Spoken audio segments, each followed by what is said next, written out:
ఏ జిల్లాకి ఆ జిల్లాలోనే ఈ ఎన్నికకు సంబంధించి కూడా ఏకగ్రీవం చేయడానికి కసరత్తులు చేస్తూ ఉన్నారు. దీనికి సంబంధించి కరీంనగర్ భాస్కర్ అడిగి మరిన్ని వివరాలు తెలుసుకుందాం. భాస్కర్, ఎలా ఉంది ఏకగ్రీవాల కోసం బడా నేతల కనుసన్నల్లోనే మరి ఇదంతా కూడా జరుగుతున్నట్టుగా తెలుస్తోంది. ఉమ్మడి కరీంనగర్ జిల్లాలో ఎటువంటి పరిస్థితి ఉంది?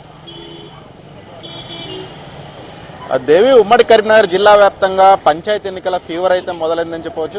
నోటిఫికేషన్ కంటే ముందే కొన్ని గ్రామాల్లో ఏకగ్రీవం చేయించేందుకు ప్రయత్నాలు అయితే జరుగుతున్నాయి. ప్రధానంగా చూసినట్టయితే బాగా ఇంటిగ్రల్ ఏరియా ఏదైతే బాగా రూరల్ ఏరియాలో ఉంటాయో, మారుమూల ప్రాంతాలు ఉన్నాయో, మారుమూల ప్రాంతాల్లో ఇటువంటి పరిస్థితి అయితే నెలకొన్నదని చెప్పవచ్చు. మనం ఉమ్మడి కరీంనగర్ జిల్లా వ్యాప్తంగా కనుక చూసినట్టయితే ఇప్పటివరకు 5 గ్రామ పంచాయతీలు ఏకగ్రీవంగా అయినట్టయితే మనకున్న సమాచారం. 5 గ్రామ పంచాయతీలు కూడా గిరిజన తాండాలే కావడం విశేషం అని చెప్పుకోవచ్చు. ఎందుకంటే ఈ రుద్రంగి మండలంలోని గైదుగుట్ట తండా కావచ్చు, చింతామణి తండా కావచ్చు, వీర్యానాయక్ తండా కావచ్చు, రూప్ల నాయక్ తండా కావచ్చు, సర్పంచ్ తండా, ఈ గత 3 రోజుల నుంచి 5 తండాల్లో ఏకగ్రీవాల పర్వం అనేది కొనసాగుతున్నది. ఒక గ్రామ పంచాయతీని చూసి ఇంకో గ్రామ పంచాయతీల ఏకగ్రీవాలు చేస్తా ఉన్నారు. ఈ ఏకగ్రీవాల నేపథ్యానికంటే ముందు కనుక మనం జిల్లాలోని సిచ్యువేషన్ మనం పరిశీలించినట్టయితే జిల్లాలో పంచాయతీ ఎన్నికల సందర్భంగా ఈ పంచాయతీ పాలిటిక్స్ అనేవి హీటెక్కాయని చెప్పవచ్చు. ఇప్పటికే విందులు వినోదాలు అనేటి పెద్ద ఎత్తున జరుగుతూ ఉన్నాయి.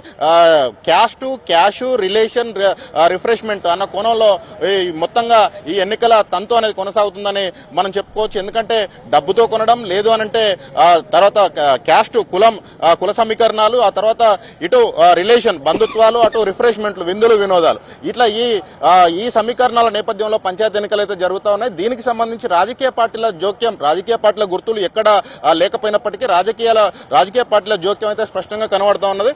ఎక్కడికక్కడ తమ ఆధిపత్యాన్ని, తమ పట్టును నిరూపించేందుకు బడా నేతలు అయితే ప్రయత్నాలు చేస్తూ ఉన్నారు. మరోవైపు ఈ తండాల్లో పరిస్థితిని కనుక చూసినట్టయితే తండాల్లో దేవాలయాల నిర్మాణాల పేరుతోటి, గ్రామ అభివృద్ధి పేరుతోటి ఇప్పటికే సర్పంచ్ పదవులను వేలం వేస్తున్నట్టుగా సమాచారం అయితే ఉంది. అయితే ఈ నేపథ్యంలోనే ప్రభుత్వ యంత్రాంగం కూడా పూర్తిగా సిద్ధమైంది.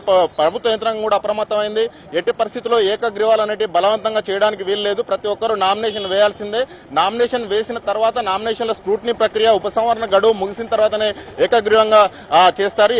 ఎట్టి పరిస్థితుల్లో దీనికి క్యాష్ తో కొన్నట్టుగా, డబ్బుతో కొన్నట్టుగా కానీ, వేలం వేసినట్టుగా కానీ, ఎవరు ఎక్కువ డబ్బు ఇస్తే వాళ్ళకు సర్పంచ్ పదవి ఇస్తారని చెప్పినట్టుగా ఎక్కడైనా సమాచారం ఉంటే మాత్రం ఖచ్చితంగా పెద్ద మనుషుల పైన కేసులు నమోదు చేస్తామని చెప్పేసి ఇప్పటికే పోలీసు యంత్రాంగం కావచ్చు, రెవెన్యూ యంత్రాంగం కావచ్చు స్పష్టమైన ఆదేశాలు అయితే ఇచ్చాయి.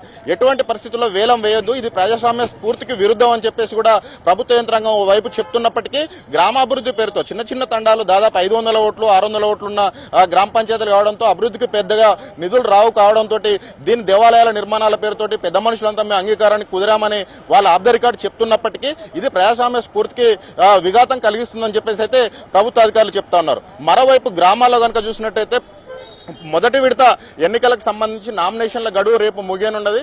నామినేషన్ల గడువు ముగిసేలోపు పెద్ద ఎత్తున ఏకగ్రీవాల కోసం అయితే పొలిటికల్ పార్టీలు ప్రయత్నాలు చేస్తున్నాయి. ఒకరిని మించి ఒకరు తమ అస్త్రశస్త్రాలన్నింటినీ సిద్ధం చేసుకుంటున్నారని చెప్పవచ్చు. దేవి, థాంక్స్ ఫర్ ద అప్డేట్.